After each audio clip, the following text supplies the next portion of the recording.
উফ, এই শাশুড়ি মায়ের জ্বালায় আর শান্তি নেই। সারা দিন বসে বসে আমার মাথা খাওয়া ছাড়া আর কোনো কাজ নেই। আমি কাজ করে যাব আর উনি শুধু বসে বসে খেয়ে যাবেন, এটাই ওনার কাজ।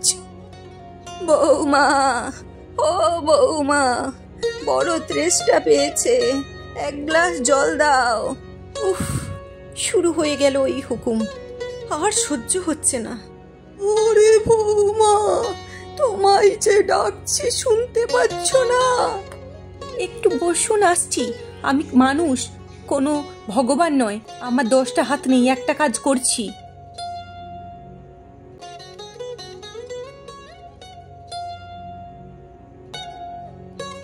সারাদিন তো কোনো কাজ করো না, তবুও এক গ্লাস জল আনতে এত দেরি? আমার ছেলে যে কি দেখে তোমায় বিয়ে করেছিল। এই নাও জল। আর শুনুন, একটা কথা বলছি, আপনার কাছেও তো হাত পা সবই আছে, নিজের কাজটা একটু নিজেই করুন না। আমার বাড়িতে নাকি কাজ নেই, তাহলে সংসারের এত কাজ কে করে শুনি? নিজে একটু চলাচল করুন, তাতে নিজেরই শরীরের পক্ষে ভালো। হ্যাঁ, তুমি তো এটাই চাও, যাতে আমি নিজের কাজ নিজে করি, এমনকি সংসারের কাজও যাতে আমি করি। আমার সুখ তো তোমার সহ্যই হয় না। আমি যাতে তাড়াতাড়ি মরে যাই, এটাই তুমি চাও। আজ আমার ছেলে আসুক, আমি সব বলবো। হ্যাঁ, কাজের মধ্যে তো আপনি এটাই ঠিকঠাক করতে পারেন। উফ, কি গরমটা না পড়েছে। এই গরমে আর পারছি না। একটু এই গাছের তলায় দাঁড়িয়ে যাই, তারপরে না হলে বাড়ির দিকে রওনা দেব। ওই যে মনোহর আসছে দেখছি, ওকে একটু ডেকে নি। ওকে ডেকে ওর সঙ্গে কিছু কথা বলাও যাবে। আরে মনোহর, এই মনোহর, মনোহর, শুনছো? আরে কানাইদা যে, বাহ, দেখা হলো, ভালোই হলো। আচ্ছা, কি জন্য ডাকছো? বলো বলো শুনি। আরে না না, সেরকম কিছু না। আসলে এত গরমের জন্য এই গাছটার তলায় একটু দাঁড়িয়ে পড়লাম, দেখলাম সামনে থেকে তুমি আসছো, তাই ভাবলাম যে ডেকে নি, একটুক্ষণ কথাবার্তা হয়ে যাবে, এই আর কি। হ্যাঁ, এটা তুমি ঠিক বলেছো দাদা। আজকে এত গরম, মনে হচ্ছে যেন আকাশে সূর্য মাথার উপরে চলে এসছে। আর কি বলবো, যেন চারপাশে জল শুকিয়ে গেছে। হ্যাঁ মনোহর, তোমায় একটা কথাও বলার ছিল। কথা? হ্যাঁ, কি কথা বলো। জমিদার বাবু আমাকে দুটো আম গাছ দিয়েছে, গাছগুলো লাগিয়ে দিলাম, আর দেখছি গাছগুলো খুব তরতাজা হয়ে উঠেছে, না দেখলে বিশ্বাসই হয় না। বাহ, এ তো খুব ভালো কথা। আচ্ছা ভাই, ঠিক আছে, এখন আমি আসি, আমার কিছু কাজ আছে। হ্যাঁ হ্যাঁ, আমিও আসছি, আমারও দেরি হয়ে গেল। বাবা, এমন জমিদারের এমন কি কাজ করে দিল যাতে একদম দুখানা আম গাছ পেয়ে গেল? এটা তো নজর দিতে হচ্ছে। তাড়াতাড়ি আজ রান্না বান্না হয়ে গেল। আজ এত সুস্বাদু সব রান্না হয়েছে, তাড়াতাড়ি গিয়ে জমিদার বাবুকে দিয়ে আসি। জমিদার বাবু আবার এইসব খাবার খেতে খুব ভালোবাসেন। উনি আবার আমাকে নিজের মেয়ের মতনই ভালোবাসেন। ওনাকে না দিলে হয়? যাই তাড়াতাড়ি।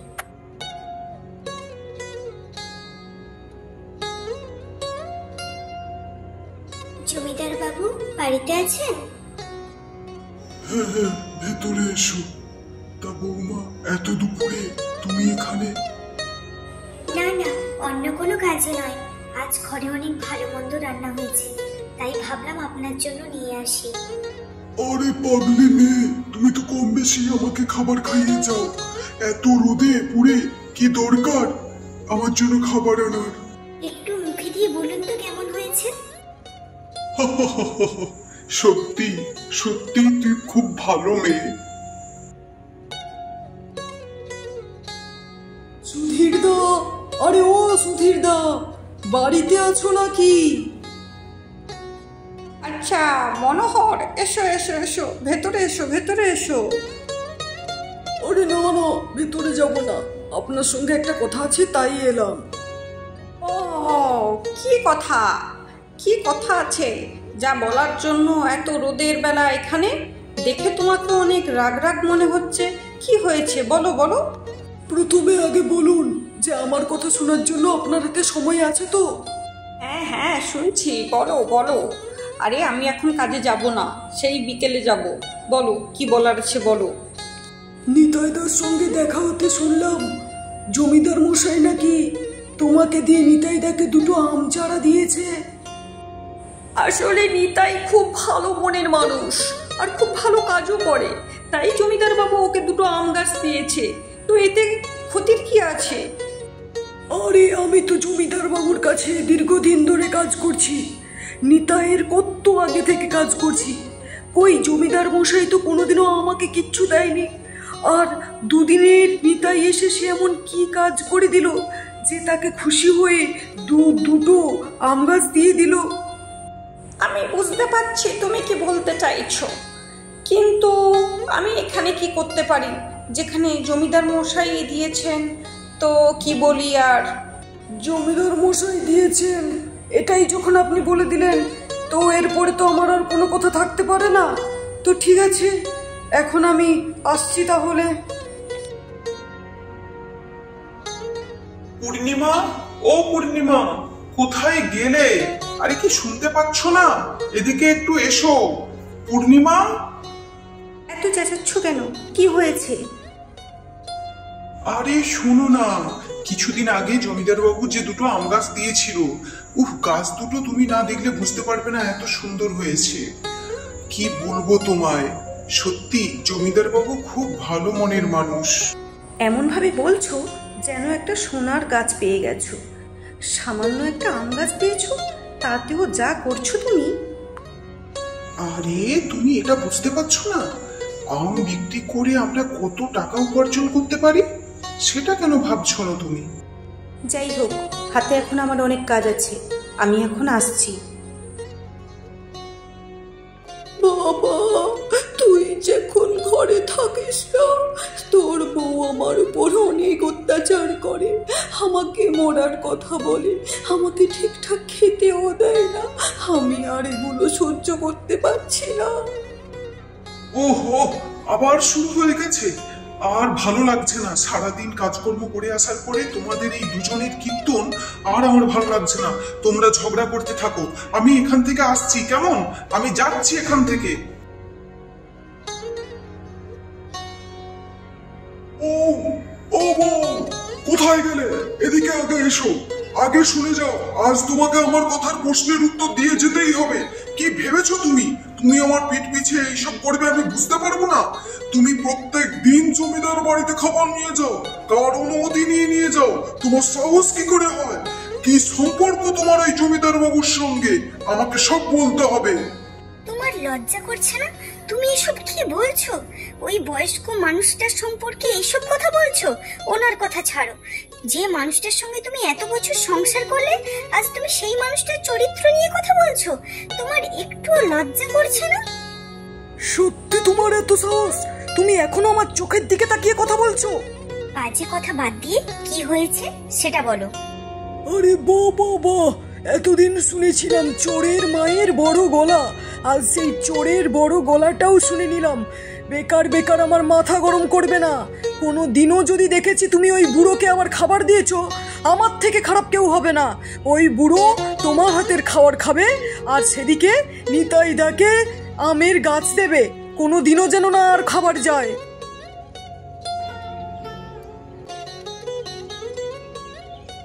আমি আর এখানে থাকবো না। আমার উপর মিথ্যা বদনাম দেওয়া হয়েছে, তাও আবার জমিদার মশাইকে নিয়ে। আমি ওনাকে আমার বাবার চোখে দেখি, আর আমার স্বামী কিনা আমার বদনাম করলো, যেটা আমি ভাবতেও পারছি না। কিন্তু এটা তো সত্যি যে ও আমার বদনাম করেছে। আমি আর বাঁচতে চাই না, আমি আর বাঁচতে চাই না। এই পুকুরের জলে ডুবেই আমি আমার প্রাণ বিসর্জন দেব। আমি এই পুকুরের জলে ডুবেই প্রাণ বিসর্জন দেব। হে ভগবান, আমি ক্ষমা করে দিও। আমি আত্মহত্যা করতে চাইনি, কিন্তু এই পরিস্থিতি আমাকে বাধ্য করেছে। এই পরিস্থিতি, আমি আর বাঁচতে চাই না। সবকিছুই তোমার হাতে ভগবান, তোমার হাতে। আরে বৌদি, তুমি এই পুকুর পাড়ে একা এই দুপুর বেলায় এখানে তুমি কি করছো? কি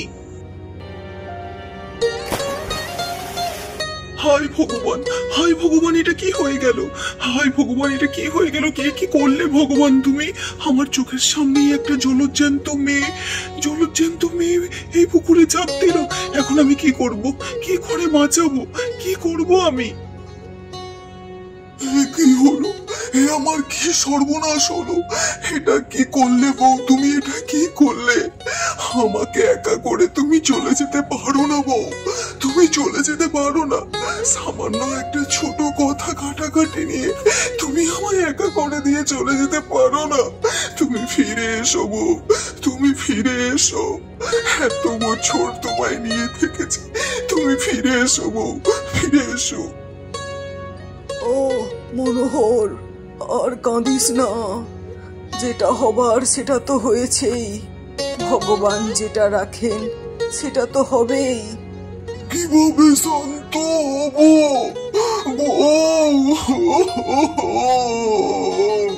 মনোহর, এই সময় যদিও এই কথাটা বলাটা আমার উচিত নয়, তবুও একটা কথা জিজ্ঞেস করি। বৌমা তো বেশ হাসি মুখেই আমাকে খাবার দিয়ে এলো, তাহলে কি এমন হয়ে গেল যে শেষমেশ পুকুরের জলে ডুবেই সে আত্মহত্যা করলো? সব আমার দোষেই এমন হয়েছে। কি বলছিস? আসলে আমি আমার বউয়ের উপর রেগে গিয়ে অনেক অত্যাচার করেছি। ওকে অনেক আজে বাজে কথা শুনিয়েছি। এমনকি আপনাকে খাবার দেওয়া নিয়েও ওকে অনেক বাজে কথা শুনিয়েছি, যার জন্য আজ আমার বউ। আরে বাপ রে বাপ, এসব কি শুনছি? বৌমা কত ভালো মানুষ ছিল, আর তুমি কি না তোমার মতো পুরুষ মানুষের জন্যই আজ তুমি এত ভালো বৌমাটাকে আটকে রাখতে পারলে না? ছি ছি ছি ছি ছি ছি।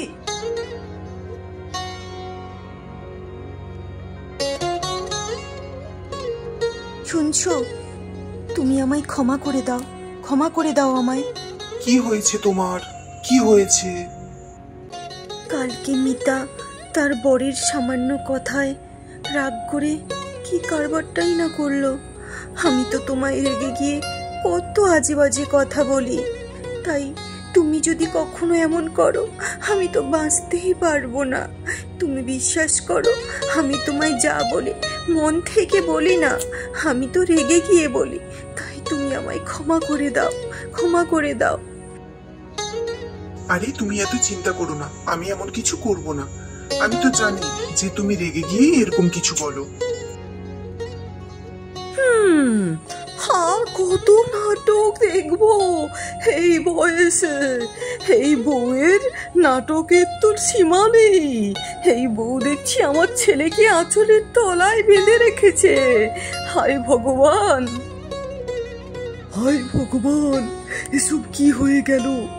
আমি যে বৌমাকে নিজের মেয়ের মতো ভালোবাসতাম, এখন আমায় কে খাওয়াবে এই বুড়ো মানুষটাকে?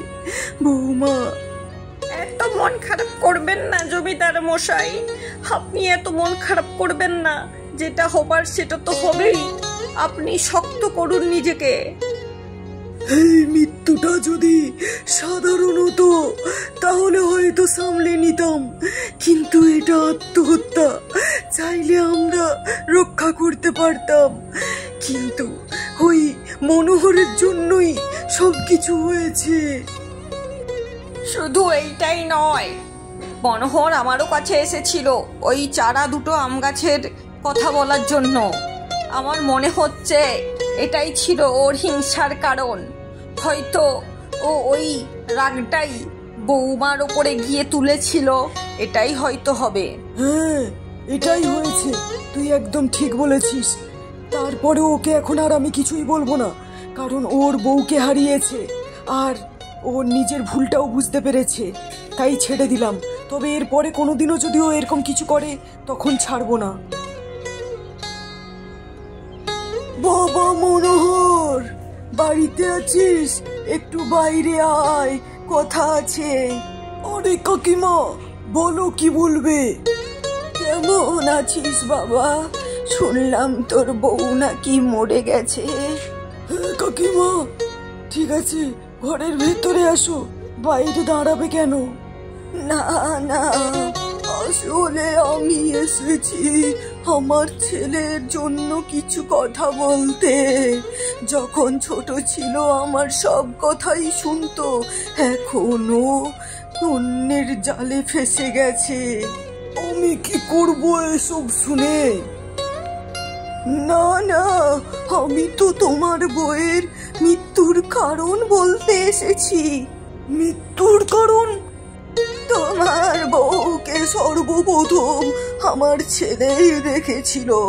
আমার তো মনে হয় আমার ছেলে তার বউয়ের কথা শুনে তোমার বউকে জলে ডুবিয়ে মেরেছে। কি বলছো এটা তুমি? কি বলছি, আমার যা বলার ছিল আমি বলে দিয়েছি। এবার তোমার যা করার করো, আমি আসি। এর মানে আমার বউ আত্মহত্যা করেনি, ওকে খুন করা হয়েছে। আরে আমি তো নিজেকেই এতদিন দোষী ভেবে এসেছি। আমি ভেবেছিলাম আমার বউ হয়তো আমার কারণেই আত্মহত্যা করেছে, তার মানে ওকে খুন করা হয়েছে। এবারে বুঝতে পেরেছি, ওরা ওই দুজন মিলেই আমার বউকে মেরেছে। তাই সেদিন যখন ওর বাড়িতে গিয়ে আমি অভিযোগ জানালাম, ও এত রেগে গেছিল। আচ্ছা, এবার আমি ছাড়বো না ওদের দুজনকে। সুধীর, ওই সুধীর, বাইরে আয় বলছি, ওকে বাইরে আয়। সুধীর, তুই এক্ষুনি বাইরে আয়, আমি বাইরে আয়। আরে কি হয়েছে, কি হয়েছে, এরকম ভাবে চিল্লাচ্ছ কেন? আরে তুই তো আমার বউকে মেরে ফেলেছিস, ওই নিতাইয়ের সঙ্গে পড়ে তুই আমার বউকে মেরে ফেলেছিস। আজ তো তোকে আমি মেরেই ফেলবো তোকে আমি। কি করছো, কি বলছো, সেগুলো বুঝতে পারছো কি? তুমি কি তোমার বউয়ের মৃত্যুতে মনে হচ্ছে পাগল হয়ে গেছো? কি বলছো এসব? তোমরাই আমাকে পাগল বানিয়ে দিয়েছো, এখন আমি সবকিছুই বুঝতে পারছি। মনোহর, এটা তুমি কি করলে মনোহর, কি করলে? জমিদার মশাই বাড়িতে আছেন? আরে কে আপনি আমার বাড়িতে? আমার বৌমা পূর্ণিমা আপনার দেওয়া ওই আম গাছের কাঁচা আম দিয়ে মাছের ঝোল রান্না করে পাঠিয়েছে। ও, এসবের আবার কি দরকার ছিল? আমার বৌমা শুনেছিল মনোহরের বউ প্রায়ই আপনাকে খাবার দিয়ে যেতেন, তাই আমার বৌমা পাঠিয়েছে। ঠিক আছে, আপনি আসুন। ঠিক আছে, আপনি খেয়ে দেখুন, আমি আসছি।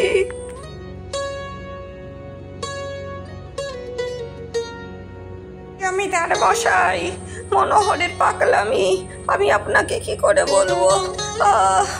এই এই দেখুন, আপনি দেখুন। আরে এ কি হয়েছে? মনোহর আবার এসব কি শুরু করেছে? আজ মনোহর হঠাৎই রেগে মেগে আমার বাড়িতে এসেছিল, আর এসেই কত ধরনের নোংরা আজে বাজে কথা বলতে শুরু করলো। বলল আমরা দুজন মিলেই নাকি ওর বউকে জলে ডুবিয়ে মেরেছি। আমি ওকে অনেক বোঝানোর চেষ্টা করলাম, কিন্তু ও আমার কোনো কথাই শুনলো না। আস্ত একটা ছুরি নিয়ে আমার পেটে গেঁথে দিল। ও পাগল হয়ে গেছে, ও পাগল হয়ে গেছে। হ্যাঁ, আপনি কিছু করুন, না হলে মনোহর হয়তো আমাদের দুজনের কোনো ক্ষতি করে দিতে পারে। দেখছি, কিন্তু তোমায় একটা কথা বলি, তুমি আর তোমার বউ মিলে আমার সঙ্গে এসব কি শুরু করেছো? আজ আমার জন্য তোমার বউ খাবার পাঠিয়েছে, এত বাজে, দেখেই বোঝা যাচ্ছে যে ইচ্ছা করেই এরকম বাজে খাবার আমার জন্য পাঠিয়েছে। কেন এ ধরনের কাজ করলে সেটার প্রশ্নের উত্তর দিতে হবে, কিন্তু না হলে আমি ছাড়বো না। কি? কিন্তু আজ তো রান্না আমার মা করেছে, আজ তো আমার বউ রান্না করেনি। নিশ্চয়ই আমার মা কিছু এর মধ্যে ঘোরপ্যাচ করছে। আমি দেখছি, আপনি আমাকে ক্ষমা করে দিন জমিদার বাবু, আমি গিয়ে দেখছি কি হয়েছে। দিয়েছি, আজ ওই সুধীর বেটাকে একটা শিক্ষা দিয়েছি। পারলে ওকে একদমই সরিয়ে দিতে পারতাম, কিন্তু ওকে তোড়পে মারবো। শুধু ওকে নয়, ওর দুজনকেই আমি তোড়পে মারবো। আমি ওদেরকে ছাড়বো না, কিছুতেই ছাড়বো না। আর ওদেরকে বুঝিয়ে দেব ওরা কাল লেজে পা দিয়েছে, কাল লেজে। কিন্তু আমার ছেলেকে কিন্তু একদম মেরে ফেলিস না, তবে ওকে এমন মারিস যাতে ও বাড়ি থেকে না বেরোতে পারে। ও আচ্ছা, তার মানে তোমরা দুজন মিলে এইসব করছো। আজ তোমাদের দুজনেরই শাস্তি হবে। ছি মা, ছি ছি ছি, তুমি নিজের ছেলের এত বড় ক্ষতি চাইতে পারলে? তুমি কি না তোমার পেটের ছেলের? ছি মা ছি, আমি তো ভাবতেও পারছি না যে তুমি এমন কিছু করতে পারো। তোমার এত হিংসা, আর কিছু বলার নেই। এই ধরনের মানুষকে এসব কথা বলে কোনো কাজ নেই। আমি এদের দুজনকেই এই গ্রাম থেকে বের করে দেব। আর মনোহর, তোমায় আমি অনেক সুযোগ দিয়েছি, আর নয়। যাও, তোমরা দুজনেই এই গ্রাম থেকে বেরিয়ে যাও, এটা আমার আদেশ। আর আমায় ক্ষমা করে দিন জমিদার মশাই, আমায় ক্ষমা করে দিন। আমি এই কাকিমার কথায় বিশ্বাস করে আমি জ্ঞান শূন্য হয়ে পড়েছিলাম। আমায় ক্ষমা করে দিন, এইবারের মতো আমায় ক্ষমা করে দিন জমিদার মশাই। এটাই শেষবার দুজনকেই বলছি, এরপরে যদি অন্যের ক্ষতি করতে দেখি সেদিন এর থেকেও ভয়ঙ্কর শাস্তি হবে।